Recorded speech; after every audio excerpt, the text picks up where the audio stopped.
Okay, so this is some of the ways that we approach class. Yes, we learn body language, the art of the argument, so some basic debating, even though there's a separate debate class, I do bring in some debating speeches here. Mediation as well, which later on, as they with the older classes and the older groups, I will go a little bit into negotiations. The ability, I stress on the ability to give back constructive feedback. And that's not only for the other students, but also the ability to articulate for oneself what worked and what didn't work in a positive way.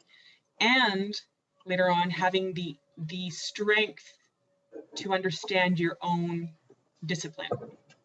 Where does the student themselves see they can go better without being hard on themselves?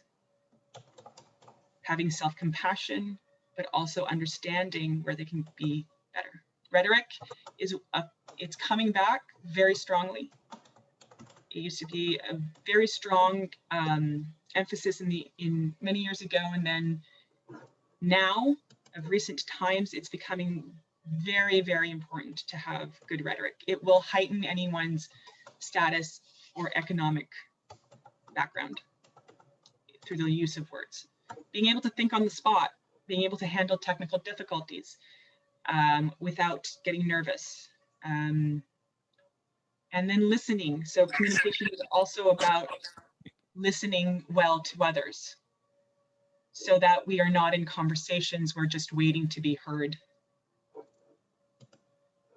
Because other people, there's a power, everybody wants to be heard, but having the skills to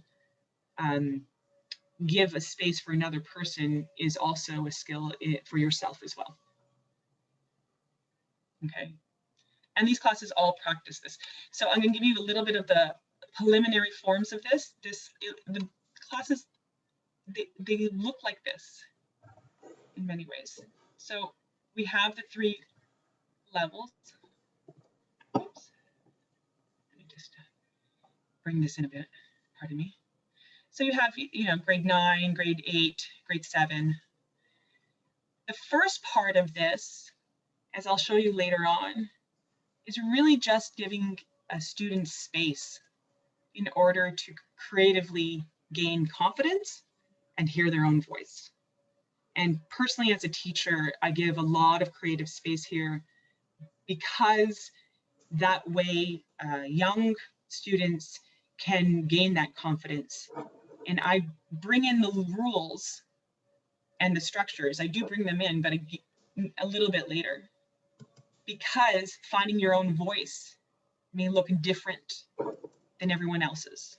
So for me as a coach, I never want to impede a student and say, this is the only way to do it.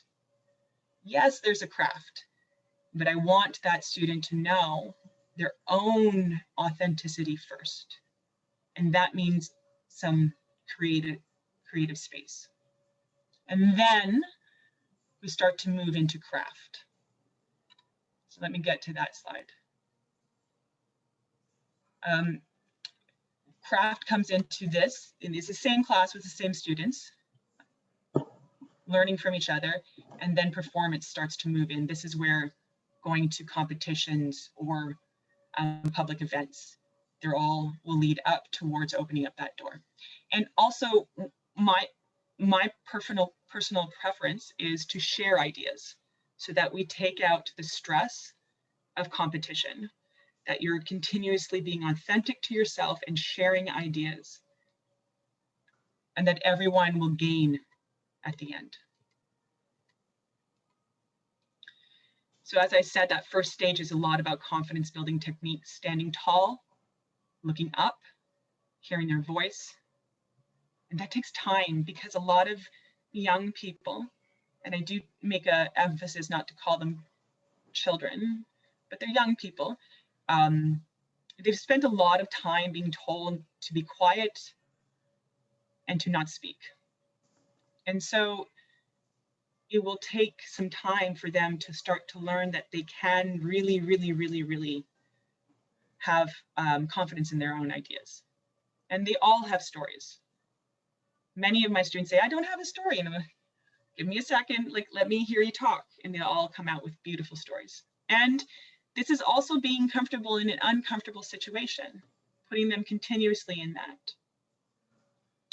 And while they're in the same class, as they develop, the second stage comes into learning their craft. How do they rehearse? What do they do when they're not in class? What are they watching? How are they memorizing? And I start to bring in something that I work with. It's called the goalposts of performance. There are 11 little performance rules that I have. And that's more of at the end, once they have prepped their speech and now are ready to deliver it. This is more of a performance base. But when we look at the big picture, the big three are: what are the weekly habits that you do? What is the preparation that you have for the one speech you're going to actually deliver in public? And then the actual skill of delivering it, the performance day or the play day. I like to call it play day.